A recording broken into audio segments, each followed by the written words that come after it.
व्यवस्था आणून ठेवलेली आहे राजकारणी लोकांनी, हे तुमच्या हक्काच्या लढाईपासून तुम्ही व्यवस्थित दूर गेले पाहिजे, हे त्याच्या मागचा मूळ उद्देश आहे. आणि आपल्या महाराष्ट्रात तर आता ओबीसी मराठा एवढा वाद तुम्ही पाहतोय, जागोजागी पाहतोय, प्रचंड ताकदीनं तो समोर येत आहे आणि ते जाणीवपूर्वक आहे. सगळं व्यवस्थित त्याला कुठेतरी मूळ मागणीला छेद बसण्याचाही काही प्रमाणात तो प्रयत्न केला जात आहे. आणि ते कधी कधी आपण पाहतोय त्याच्यात जातो पण आपल्याला माहीत पडत नाही, अशाही प्रकारची व्यवस्था, वातावरण तसंच होऊन जाते. आणि त्या वातावरणात गेल्यानंतर आपण म्हणतो ना, जसं रमी खेळत्या करता लुटून जातो, मरतं, पण माहीत पडत नाही की हा डाव आपल्यासाठी चुकीचा होता. ह्या सगळ्या व्यवस्थेच्या मध्ये आपल्या आंदोलनाच्या दिशा आणि त्याचं व्यवस्थित आम्ही पाहतोय का कमी काळामध्ये कसं घेरल्या जाईल सरकारला. कारण येत्या काळात आता निवडणुका आहे, जिल्हा परिषद, नगरपालिका, आणि या काळात जर अगोदर जर रान आपण थोडं उठवलं तर मला नक्की आशा आहे का कर्जमाफीने तुमच्या भाषेत कर्जमुक्ती सरकार केल्याशिवाय राहणार नाही. कारण आपण जर सगळे एकत्र होऊन जर उभे राहिलो तर ते सहज शक्य आहे. आणि म्हणून या सगळ्यासाठी आज आपण पाहिजे का उत्पादन अधिक वाढण्यासाठी आपण सगळे प्रयत्न केले. असं नाहीये का शेतकऱ्यानं प्रयत्न केले नाही किंवा सरकारनं काही कुठं, ह्या सगळ्या गोष्टी बऱ्यापैकी केलेल्या आहे. तरी अधिक एक नवीन तंत्रज्ञान आपण घ्यायला काही हरकत नाही, कारण ते उत्पादन वाढवासाठी ते महत्वाचं आहे.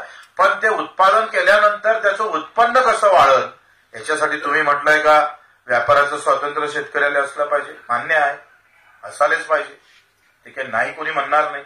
पण जेव्हा व्यापाराचं स्वातंत्र्य असताना जर जगामध्ये काही अडचणी आल्या तर आम्हाला आज आम्ही पाहतोय का त्याच्या बाबतीत म्हणजे दोनही गोष्टी, एका इकडे व्यापाराचं स्वातंत्र्य असताना हमीभावाच्या बाबतीत एक चांगल्या प्रकारचा कायदा कसा येईल किंवा त्या हमीभावामध्ये काही दुरुस्ती करता येईल याचंही चिंतन मंथन करणं गरजेचं आहे. होऊ शकतं त्याच्यामधून चांगली मागणी एक समोर येऊ शकते.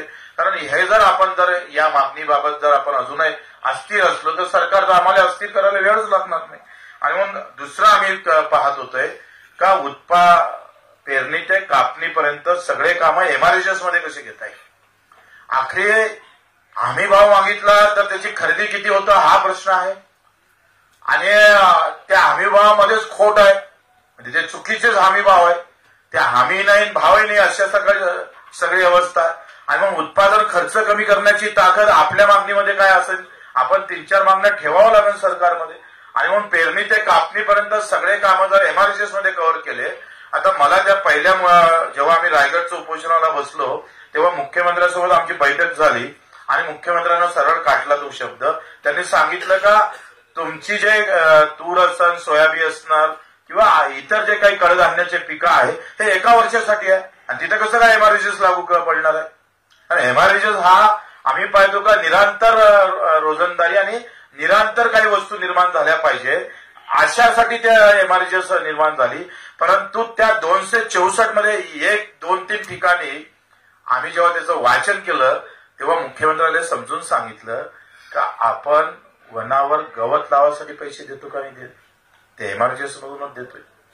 म्हणजे वन जमिनीवर तुम्हाला गवत लावासाठी एमआरएचएस मधून पैसे देता येतं आणि आम्ही तर साराच उपलब्ध करतोय. तूर असेल, सोयाबीन असेल, तुमचं ऊस असणार, तुमच्या इकडे कपासी असणार, हा चाराच उत्पादक आहे. हे तिकडे चारा आम्ही पाहतो तो वनचारा आपण जो काही एमआरएचएस मधून देतोय तोही वनचारा एकाच वर्षासाठी आहे आणि आमचं पीक 1 वर्षासाठी आहे. म्हणजे या सगळ्या ह्याच्यामध्ये एमआरएचएस मध्ये जर आपण याला म्हणजे ह्या सगळ्या मागणीमध्ये किमान आता एक प्रस्ताव तयार झालेला आहे.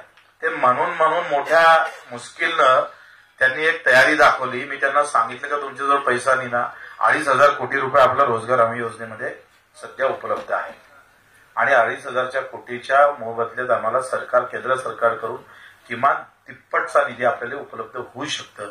आणि म्हणून आम्ही त्यांनी एक प्रस्ताव मोठ्या मुश्किलनं आपले भरत गोगावले ते योगायोगानं मित्र आहे आणि त्यांनी एक प्रस्ताव कॅबिनेटसाठी तयार केला.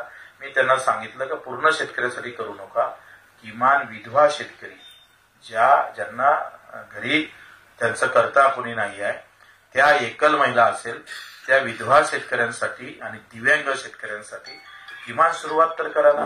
कारण रोजगार हमी योजनेचा कायदा हा आपण देशाला दिलेला आहे, ही योजना आपण देशाला दिली आता त्या योजनेमध्ये सुधारणा करण्याची गरज आहे. एकदा तुम्ही दिव्यांग आणि विधवा महिलांना जरी याच्यात घेतलं तरी आपली अर्धी अधिक लढाई जिंकल्याशिवाय राहणार नाही आणि त्याची आपण सुरुवात करतो.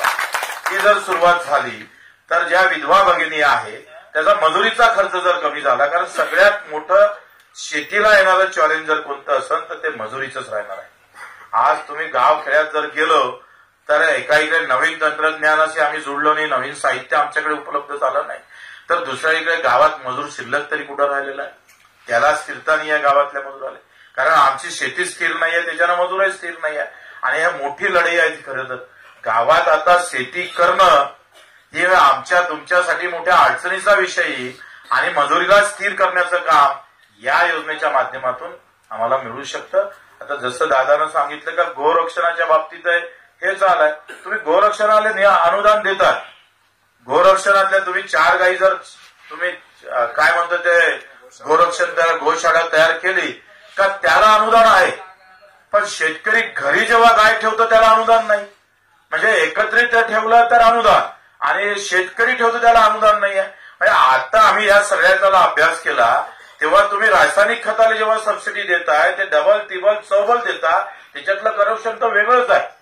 म्हणजे 2 लाख कोटीच्या वरते केंद्र सरकार रासायनिक खताला सबसिडी देऊन मोकळं होतं आणि त्याच्यामध्ये मला वाटतं सगळ्यात जास्त करप्शन जर होत असेल तर 100 पोत्यामागं 1000 पोते दाखवले युरियाचे, तरी त्या कंपनीचा फायदा मात्र अटळ आहे. तुम्ही घाट्यात असू द्या का काही असू द्या, भेटणारं अनुदान सरळ सरळ कंपनीच्या खिशात जातं. आणि मग त्याच्यामध्ये आम्ही नेपाळ या देशामध्ये आता त्यांनी सेंद्रिय खतावर सबसिडी देणं सुरू केली आणि आम्हाला एका इकडे विषमुक्त शेती म्हणताना तुम्ही म्हणताय ग्लायसेल मारू नका, तणनाशक मारू नका, त्याचे साईड इफेक्ट होते. ठीक आहे, नाही मारत, मग तो खर्च द्या ना आम्हाला, काय हरकत आहे. तुम्हाला जर विषमुक्त शेती पाहिजे असेल तर विषमुक्त शेतीसाठी तुम्हाला समोर यावं लागेल सरकारला. तुम्ही जर सरकार म्हणून समोर आले नाही तर एकटा बोजा, जसं गाईचा आणि बैलाचा बोजा एकटा शेतकऱ्याच्या अंगावर पडतोय, त्याला ते वागवावं लागतं. एका गाईला किंवा आम्ही पाहतो भारताळ गाईला ती कापू नये हे अजितदादा तुम्ही सांगितलं ते बरोबरच आहे, पण तुम्ही गोशाळेला अनुदान देतं तर आम्हाला का देत नाही हे ठासून मांडता आलं पाहिजे. आणि रासायनिक खताले सबसिडी देता तर नेपाळच्या धर्तीवर आम्हालाही सबसिडी दिली पाहिजे ना खताले, आमच्या खताले. म्हणजे गोश आम्ही पाहतोय पशुसंवर्धन, पशुचा व्यवसाय जो आहे हाही आम्ही सांगतोय व्यवस्थित एमआरजीएस मध्ये कव्हर होऊ शकते.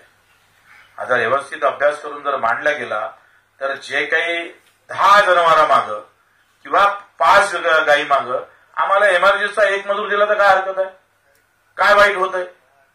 आता याला व्यवस्थित जर त्या पद्धतीनं समोर घेऊन गेलो तर आज सगळ्यात मोठी म्हणजे मी माझ्या शेतात काम करतो त्याचा पैसा आम्हाला कधीच भेटत नाही आणि तो आम्ही हिशोबातही मांडत नाही.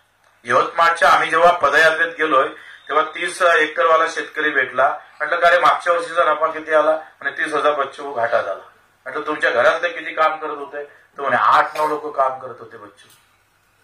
8-9 लोक काम करत होते, नातवापासून तर राजापर्यंत सगळे काम करत होते. त्या शेतकऱ्यांनी त्याची मजुरी पकडलीच नाही आणि त्याच्या मजुरीचं जेव्हा आम्ही गणित काढलं तर तो 30 एकरवाला शेतकरी 3 लाखाच्या घाट्यात गेला. तो त्याची मजुरी पकडतच नाहीये. आणि म्हणून या सगळ्या याच्यासाठी एक मला वाटतं ह्या सगळ्या मोठा म्हणजे अर्थकारणाशी आणि अतिशय किचकट विषय शेतकऱ्याचा होऊन बसलेला आहे. आणि त्यामध्ये धर्म जातीच्या राजकारणामध्ये आम्ही ही मशाल कशी तेवढ ठेवता येईल हा याच्यासाठी असलेला प्रामाणिकपणा, आमची निस्वार्थ भावना आणि हे नेहमी जपणं फार महत्वाचं आहे. राजकारणात काही झालं तरी 73, पण मी शेतकऱ्याचा मुद्दा सोडणार नाही ह्या भावना आम्हाला कायम समोर ठेवावं लागेल. कुठलं कर्ज माफ केलं पाहिजे, काय केलं पाहिजे. मी त्यांना म्हटलं होतं की बाबा व्यापारी शेतकरी नका करू ना, चालतंय, ते काही वेगळं करायला गरज नाही. मी तर हे सल्ला दिला होता का आता पुण्याच्या बाजूनं 2 किलोमीटरवर जी शेती आहे ती भविष्यात येणे होणार आहे. ती किमान शेती जर आपण पाहतोय का त्याची किंमतच 10,000 कोटी एकराची आहे. काढा ना ते शेतकरी, काही हरकत नाही, ते काढले पाहिजे. आता आमदार शेतकरी आहे, अजित पवार शेतकरी आहे, अजित नवले ठीक आहे, पण अजित पवार कसं काय शक्य आहे. पण हे जे शेतकरी आहे हे काढावंच लागेल, यांना काढावंच लागणार आहे. वर्गीकरण या देशात शेतकऱ्याचं होणं गरजेचंच आहे, कारण श्रीमंत शेतकऱ्यासोबत, श्रीमंत शेतकरी म्हणजे काय, तर आता आय एस ऑफिसर शेतकरी आहे. माझ्या भागातली राजाभाऊ 10% शेती हे तालुक्यातल्या सगळ्या व्यापाऱ्यांना खरेदी केली आहे, सगळे रोडवरची. मला तर असा प्रश्न पडला आहे की शेतीमालाला भाव नाही, शेतीचे भाव कसे काय वाढत आहे. हा मोठा विषय आहे तसा पाहिला. म्हणजे एकंदरीत हा संशोधनाचा विषय. मी थोडा अभ्यास केला, म्हटलं काय भाव, तर आमची जे शेती 8 लाख रुपये एकराची 25 लाख रुपये एकरानं खरेदी करणं सुरू केली. आणि लवार बिलकुल रोडवरची सगळी शेती आता शेतकऱ्याची राहिली नाही असं समजा.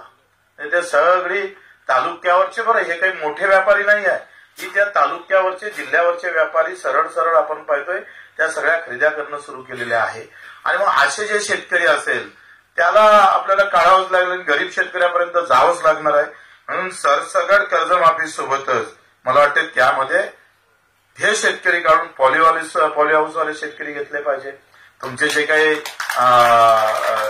इतर काही नवीन तंत्रज्ञानासाठी काही कर्ज घेतलं असेल, काही भांडवली साठी कर्ज घेतलं असेल किंवा मध्यम मुदतीचं कर्ज असेल, म्हटलं केंद्र सरकारनं मध्यम मुदतीचंही कर्ज माफ केलं होतं. म्हणजे अल्पकालीनच केलं नव्हतं तर मध्यमचंही केलं होतं. फक्त दीर्घ मुदतीचं कर्ज माफ झालं नाही आतापर्यंत. पण मध्यम आणि अल्प यामध्ये सुद्धा आपल्याला सरकारसमोर तो प्रस्ताव आपण जेव्हा बसू तेव्हा आपला प्रस्ताव तयार असला पाहिजे का हे ठीक आहे, आपण सुद्धा लोकांसमोर जाऊन आमची काय नेमकी मागणी आहे, कुठल्या शेतकऱ्याबाबत आम्ही बोलतोय हे सुद्धा स्पष्ट होणं फार महत्वाचं आहे. आणि मी तर सांगतो का ही लढाई लढत असताना आम्ही मुद्दामून मेंढपाळ बांधव घेतले, कारण त्यांचे तेच हाल आहे. कारण जे मेंढपाळ बांधव आहे त्यांच्याजवळ शेतीच नाही आहे. आता ते जुलै ते सप्टेंबर पर्यंत त्यांना कोणी शेती पेरायला चारायला देतच नाही आणि मोठी अडचण निर्माण. मच्छीमार ते झालाय. आता ते राणे महार जोरानं बोंबलत होतंय, म्हणजे आम्ही शेतीचा दर्जा दिला. म्हटलं घाट्याची शेती आहे त्याचा दर्जा मच्छीमाराला दिला म्हणजे ते अधिक मेलं असं समजा.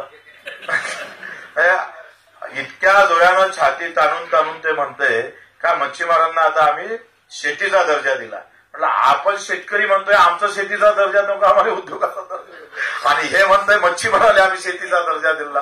ते पण बिचारे काळ्या बाजून त्याचं स्वागत करतं.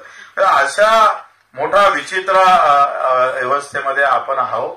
आणि ही सगळी लढाई लढताना मला वाटतं आपण कोणीही ते नेतृत्व हे घेतलं पाहिजे. बच्चू कडू शेवटच्या क्षणापर्यंत एक कार्यकर्ता म्हणून आपण निश्चितच एक चांगल्या पद्धतीनं आपण एकत्र, कारण हा जो विषय आहे हा विषय आम्ही पाहतोय हा एका माणसाचा किंवा एका संघटनेचा किंवा एका जातीचा, एका धर्माचा किंवा एका पार्टीचा विषय नाही. पाटील साहेब आपण कैलासराव तुम्ही आले मला बरं वाटलं, कारण आम्ही नेहमीच सांगत असतो का तुमच्या पार्ट्या काय जात धर्म कुठले असू द्या, मी एक शेतकरी आहे. मी एक शेतकरी म्हणून आम्हाला जर समोर येता आलं नाही, कारण चळवळ असणं फार महत्वाचं आहे. आणि चळवळ ते कुठला, मी तर म्हणतो एखादा मुद्दा कदाचित चुकलाय असेल पण चळवळ जर संपली तर चुकलेला मुद्दा दुरुस्त करू शकतो, पण थांबलेली चळवळ उभी नाही राहू शकत, लक्षात घ्या. आणि मग सगळ्या चळवळ जर होत असेल तर शेतकऱ्याची चळवळ थांबता कामा नये. काही झालं तरी काही झालं तरी चळवळ जेव्हा थांबत तेव्हा मी सांगतोय एकाकडे सरकारवरचा विश्वास उठला तरी खाली लढणारा माझा भाऊ अजून शिल्लक आहे. तो विश्वास माणसाला जगवतो, तो जिवंत ठेवतो माणसाला. आज रोज 10 ते 15 आत्महत्या होते, रोज होते. एवढे तर युद्धातही मरत नाही लोक. ते बावनकुळे जेव्हा आम्ही उपोषण सोडायला आले होते तेव्हा ते 10 डाव सांगितले 250 लोक मरण पावले, 250 लोक मरण पावले. त्याचं सध्या ते दुःखात आहे. नैनानं बजावून सांगितलं का 6 लाख शेतकरी मरण पावले, त्याचं दुःख बावनकुळे तुमच्या चेहऱ्यावर कधीच दिसलं नाही. हे दुःख दिसत नाही. म्हणजे रोज त्याला मी तर म्हणतो एखादा तो खुनकार वाघ असतो ना त्याच्यासमोर उभा केल्यासारखा शेतकऱ्याची अवस्था आहे. तो कधी खाईन काही सांगता येत नाही, त्याला फक्त 16चीच देर आहे. अशा सगळ्या अवस्थेमध्ये ही लढाई मला वाटते फार ताकदीनं आपण या ऑगस्टच्या त्याच्यात एका ठिकाणी स्टेजवरचे लोक जरी बसलो तरी एकत्रित बसून मग आपण पुढची अधिवेशनाची तारीख कुठली तरी एका जिल्ह्यात कोणी घ्यायला तयार असेल तर त्या जिल्ह्यात एक मोठं अधिवेशन आपण घेतलं पाहिजे. निवडणुका तर मी तर म्हटलं माझ्या कार्यकर्त्याला काय या येणाऱ्या जिल्हा परिषद पंचायत समितीच्या निवडणूक लढूच नाही आपण, कारण शेतकरी एकत्र अजून विभागला नाही पाहिजे. त्याच्यासाठी लागेल तर हाय निर्णय घ्यायला आपण तयार आहोत. काही महत्वाचं नाही. काय तुम्ही तिथं तीर मारणार आहे गेले जिल्हा परिषद सदस्य म्हणून काय मोठा फरक पडणार आहे. या आंदोलनानंतर पुन्हा एक जिल्हा परिषदेची निवडणूक येतं, पुन्हा पंचायत समितीच्या निवडणूक आहे, नगरपालिकेच्या निवडणुका. एकत्र झालेला सगळा तरुण आमचा सगळा कार्यकर्ता पुन्हा आम्ही पाहतो त्या जिल्हा परिषद पंचायत समितीमध्ये एकमेकाच्या विरोधात तूट ताट होऊन वेगळा होतो. अनायशे मतदानाची प्रक्रिया ही गोंधळच आहे. आपण सगळ्यांनाच बहिष्कार टाकला पाहिजे. सुरुवात करा. चुनाव लढेंगे भी नहीं और मतदान देंगे भी. शेतकऱ्यांचं काळीज कडू साहेब, कडू साहेब, महाराष्ट्राचे बादशाह साहेब, कडू साहेब, कडू साहेब. तर हे मला वाटते हाय मला तर ते भीती आहे का आपलं आंदोलन सुरुवात होईल आणि नेमक्या निवडणुका येईल आणि आपलेच लोक आपल्या विरोधात त्या मतासाठी एकमेकाची विभागणी होईल. कारण सगळ्यात मोठं जर लॉस झाला असेल तर राजकारणामुळे सगळ्यात जास्त लॉस आमचा झाला. सगळ्यात मोठं 100% आम्ही त्याचे बळी पडलेला. आणि भाऊ भावाचा नसतं. निवडणुकीमध्ये एवढी वाईट अवस्था आहे तर लोक झेंडा सोडायला तयारच नाही. मी जाधव साहेबांच्या घरी तुम्ही गेले परभणीला, तुम्ही पदयात्रा काढली, मी गेलो. मी प्रश्न विचारला लोकांना की सचिन जाधव काहीतरी 35-40 वर्षाचा पोरगा होता, 3,500 मध्ये सोयाबीन विकावं लागली आणि त्यानं आत्महत्या केली. त्याच्याबरोबर 9-7 महिन्याचं बाळ पोटात असणारी त्याच्या पत्नीने आत्महत्या केली. एक बॅनर लावलं नाही गावानं, एक बॅनर, त्याचा साधा निश्चित काही नाही, अल्बम सगळं व्यवस्थित. ते जातीच्या नावानं मेलं असतं तर, धर्माच्या नावानं मेलं असतं तर, गावच्या गाव पेटायला वेळच लागला नसता. म्हणजे हे संशोधनाचा विषय आहे नवले साहेब. का लोक एका घरी 2 आत्महत्या झाल्यानंतर गाव तर पण ठेवायला पाहिजे होतं, नका तालुका बंद करू. एवढी त्यांना म्हणजे एवढ्या संवेदना राहिल्या नाही. ही मोठे तुमच्या आमच्यासाठी मोठी म्हणजे अतिशय गंभीर गोष्ट आहे. उलट आम्ही पाहतो तिथं लगेच कोणी मंत्री गित्री आलं तर गाव सत्कार करायला तयार असते, त्याचं स्वागत करायला तयार असते. राजकारणात तो एवढा वाहून गेलेला आहे का स्वतःच्या बापाला विसरलाय तो. या सगळ्या व्यवस्थेच्या विरोधात आपण सगळे मिळून जे काय असेल त्या आधी काय कोणी शिल्लक, जसं अजित भोसांना मी फोन केले, पण आता काही लोकांना अजूनही काही गोष्टी नाही पटत तर त्या पटवून घ्यावं लागेल आपल्याला. आणि पटवून घेऊन आधी मला वाटतं आता तुम्ही फोन करा एकदा, जे राहिले नाही आले त्यांच्यासाठी आपण फोन करावा. थोडा समानतेचा कार्यक्रम आखून बाकीचे मुद्दे तुम्ही स्वातंत्र्य लढा, हे मुद्दे घेऊन सगळे मिळून एकत्र लढा. मला वाटतं तुम्ही उद्धव साहेबांशी बोला, प्रत्येक जण एकमेकाशी बोलून जर हे करता आलं तर मला वाटतं सगळ्यांना घेऊन हे आंदोलन आपण अतिशय ताकदीनं लढू.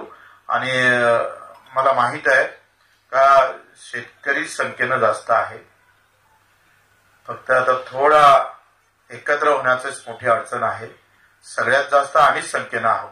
तो ओबीसी असू दे का मराठा असू दे का तेली असू दे का धनगर असू दे का तिकडे दलित असू दे का मुसलमान असू दे का हिंदू असू दे, संख्या सगळ्यापेक्षा आमचीच जास्त. आणि आम्ही ज्या दिवशी एकत्र आलो तर आम्ही सांगतोय बजेटमधला 50% हिस्सा ह्या आमचा राहिल्याशिवाय राहिला. त्या बजेटवर आम्हाला ते बजेट जे येतं ना त्या बजेटमध्ये 6-7.5 लाख कोटीच्या बजेटमध्ये आम्हाला फक्त तरतूद आहे. प्रत्यक्षात तरतूद जर पाहिली तर 9,000 कोटीच्या वरती नाहीये, 90,000 कोटी आहे. 7.5 लाख कोटीच्या बजेटमध्ये. आणि केंद्र तर आता या 10 वर्षाच्या बजेटमधला जर हिशोब केला तर 3 लाख कोटीनं आम्ही कमी गेलेलो आहे. 0.002 आलेला आहे. एवढं कमी बजेट केंद्रानं शेतकऱ्यासाठी ठेवलेलं आहे. याचं कारण एकच आहे का तुमच्यावर व्यवस्थित त्यांनी आपला जम बसवलेला आहे. झेंड्याचा जम फार व्यवस्थित बसला आहे. ते जे काही झेंडा पक्षाचा म्हणा जाती धर्माचा तो आपल्या आंदोलनानं निघाला तर माझा शेतकरी मी सांगतोय फार आनंदाचे दिवस जे शरद जोशी साहेबांना स्वप्न पाहिलं होतं किंवा आमच्या मायबापानं जे स्वप्न पाहत आहे ते स्वप्न आता खऱ्या अर्थानं समोर येईल अशी अपेक्षा करतो. राजूजी, आपण सगळे, राजूजी शेट्टी असेल, नवलेजी असेल, कैलासजी, आपण, देशमुख साहेब, तुम्ही पण, अनिल भाऊ, तुम्ही आले, मला वाटलं तुम्ही येणारच नाही पण तुम्ही आले सगळे, विठ्ठलराव, सगळे आमचे, आपण सर्व आलात, बरं वाटलं. आणि आता इथून मला वाटते लगेच आपण बैठक घेऊन, अजितजी तुम्ही थोडासा जर पुढाकार घेतला तर बरं होईल, कारण तुम्ही याच्यामध्ये अनुभव बराच तुमचा मोठा आहे. म्हणजे तुम्ही सुकाणू समिती पाहिली, त्याच्यातले सगळे वादविवाद पाहिले, तर हे सगळे एक लेखी जर लिहून ठेवलं आणि त्याच्यावर आपण थोडं 2-3 तास सगळ्यांना चिंतन मंथन करून एक कार्यक्रम आपण सरकारसमोर ठेवू. आपली सगळ्यांची तयारी आहे. शक्तीपीठ असा जे जे काय असणार त्याच्यात त्या सगळ्यांना एकत्रित घेऊन, सगळे प्रश्न एकत्रित घेऊन, मला वाटतं सगळ्या कार्यकर्त्याची तयारी आहे. नाही निवडणूक लढली तर चालेल का? बिलकुल पक्का. धन्यवाद. जय हिंद, जय महाराष्ट्र.